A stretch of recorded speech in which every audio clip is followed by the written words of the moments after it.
स्वागत है दोस्तों आपका आज की इस वीडियो में। आज हम इकोनॉमिक्स के 50 मोस्ट इम्पोर्टेंट प्रश्नों के बारे में चर्चा करेंगे जो आपके सीधे एग्जाम में आने की ज़्यादा से ज़्यादा संभावना बढ़ते हैं दोस्तों पहले प्रश्न की ओर। पहला प्रश्न है हमारा, अर्थव्यवस्था की छोटी आर्थिक इकाइयों का अध्ययन अर्थशास्त्र की किस शाखा के अंतर्गत किया जाता है। तो दोस्तों अर्थशास्त्र की छोटी आर्थिक इकाइयों का अध्ययन व्यष्टि अर्थशास्त्र के अंतर्गत किया जाता है। अर्थशास्त्र का जनक किसे कहा जाता है।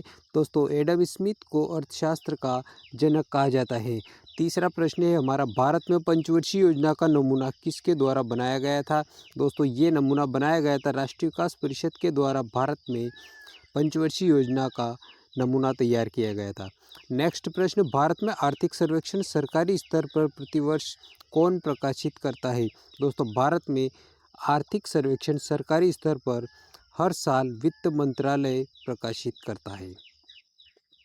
अगला प्रश्न दोस्तों पांचवा प्रश्न है, किसने कहा था अर्थशास्त्र धन का विज्ञान है। दोस्तों एडम स्मिथ ने कहा था अर्थशास्त्र धन का विज्ञान है।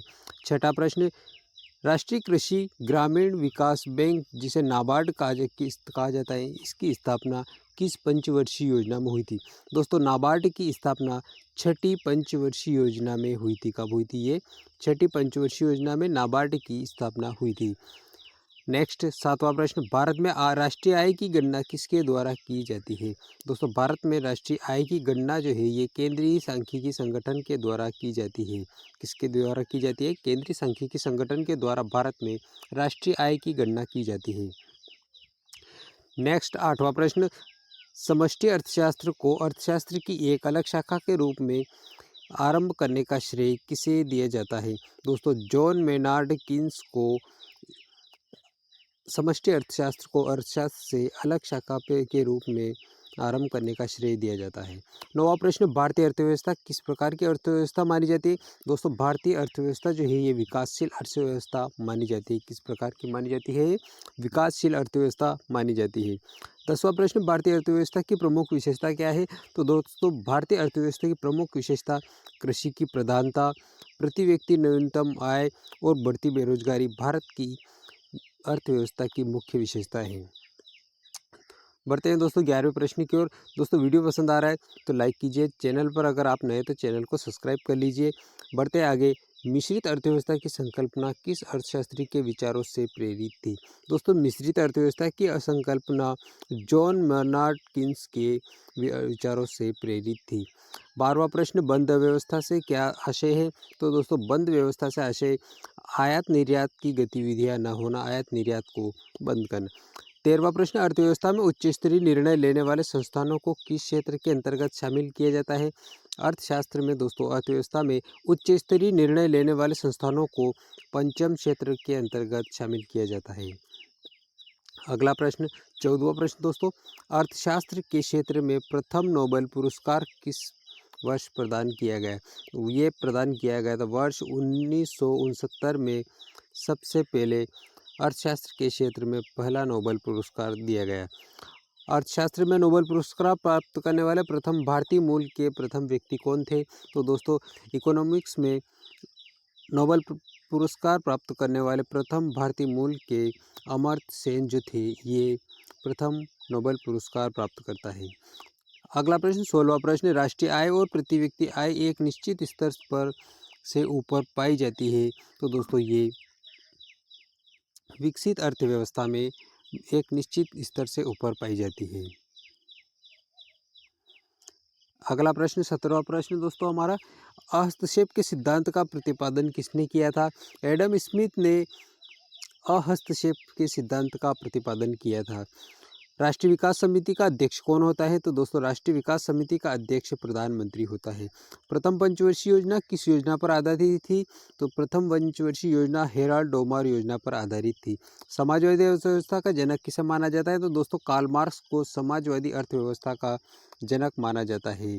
नेक्स्ट प्रश्न 21वां प्रश्न दोस्तों, गांधीवादी अर्थव्यवस्था किस पर आधारित थी। तो दोस्तों गांधीवादी अर्थव्यवस्था न्यास के सिद्धांत पर आधारित थी।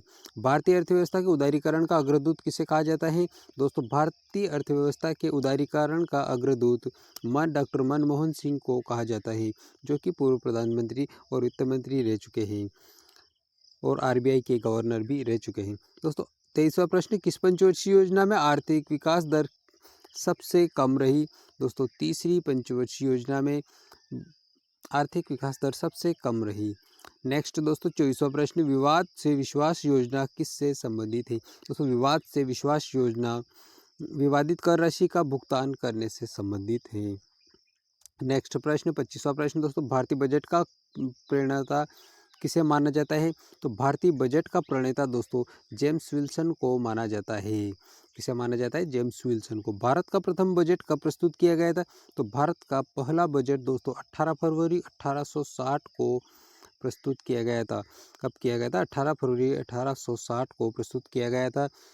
नेक्स्ट दोस्तों, भारतीय संविधान सरकार को किस अनुच्छेद के अंतर्गत सार्वजनिक बजट बनाने की आधिकारिकता प्रदान करता है?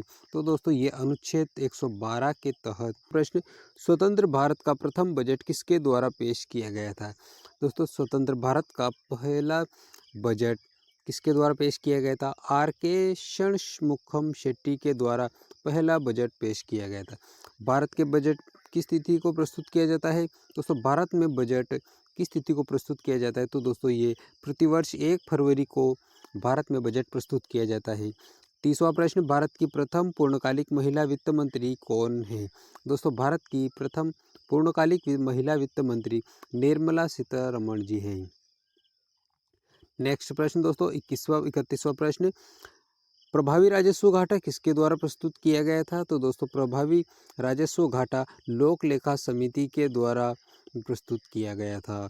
भारत में शून्य आधारित बजट सर्वप्रथम किसने प्रस्तुत किया था? दोस्तों ये राजीव गांधी के द्वारा प्रस्तुत किया गया था। भारत में शून्य आधारित बजट किसके द्वारा प्रस्तुत किया गया था? राजीव गांधी के द्वारा। नेक्स्ट 33वां प्रश्न, भारत का पहला अंतरिम बजट किसने और कब प्रस्तुत किया था? तो दोस्तों भारत का पहला अंतरिम बजट जो है मोरारजी देसाई ने 1962-63 में प्रस्तुत किया था। 34वां प्रश्न, भारतीय संविधान में कृषि को किस सूची के अंतर्गत रखा गया है? तो दोस्तों इसे राज्य सूची में रखा गया है और ये दोस्तों भारतीय संविधान की 7वीं अनुसूची में है। अगला प्रश्न दोस्तों 35वां प्रश्न, निजीकरण से क्या आशय है?